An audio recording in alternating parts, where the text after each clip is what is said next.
வணக்கம் என் ஃபேமிலி. இன்றைக்கி வந்து தேய்பிறை சஷ்டி, அதுவும் இல்லாமல் செவ்வாய்க்கிழமையிலே வந்திருக்கு. அதனால் எப்போவுமே வந்து பார்த்திங்க அப்படின்னா வெற்றிலை தீபம் போடுறதுனால நான் வேலுக்கு வந்து அபிஷேகம் பண்ணுவேன். எப்போவுமே நம்ம வந்து நிறையா அபிஷேகம் பண்ண முடியலனாலும் பால்லையாவது அபிஷேகம் பண்ணிடணும். நான் வந்து இன்றைக்கி 3 அபிஷேகம் எடுத்திருக்கிறேன். ஃபஸ்ட்டு வந்து பாலில் அபிஷேகம் பண்ணிக்கிறேன்.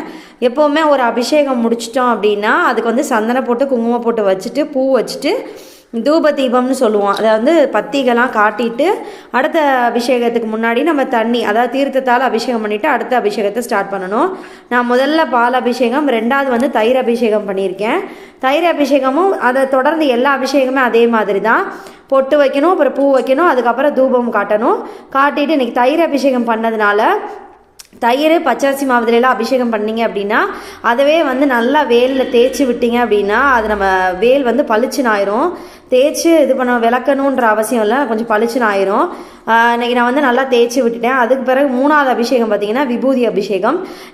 எந்த அபிஷேகமாக இருந்தாலும் பார்த்திங்கன்னா விபூதி அபிஷேகம் கண்டிப்பாக இருக்கும். என்னோடதில் 5 அபிஷேகம் பண்ணாலும் சரி, எத்தனை அபிஷேகம் பண்ணாலும் சரி, அது வந்து விபூதி அபிஷேகம் நான் பண்ணுவேன். மேக்ஸிமம் நான் 3வது குறைஞ்சது 3 அபிஷேகமாவது பண்ணிடுவேன் எப்போவுமே. என்னோடய லாங் வீடியோவில் பார்த்துருந்தவங்களும் தெரிஞ்சிருக்கும். வெற்றிலை தீபம் வந்து போடுறது கேட்டதை தரும் வெற்றிலை தீபம்னு சொல்லிட்டு ஒரு லாங் வீடியோ அப்லோட் பண்ணியிருப்போம். அந்த வீடியோவில் பார்த்தீங்கன்னா நான் 9 அபிஷேகம் பண்ணியிருப்பேன். உங்களால் எத்தனை முடியுதோ அத்தனை பண்ணிக்கோங்க. இந்த வீடியோ அடுத்த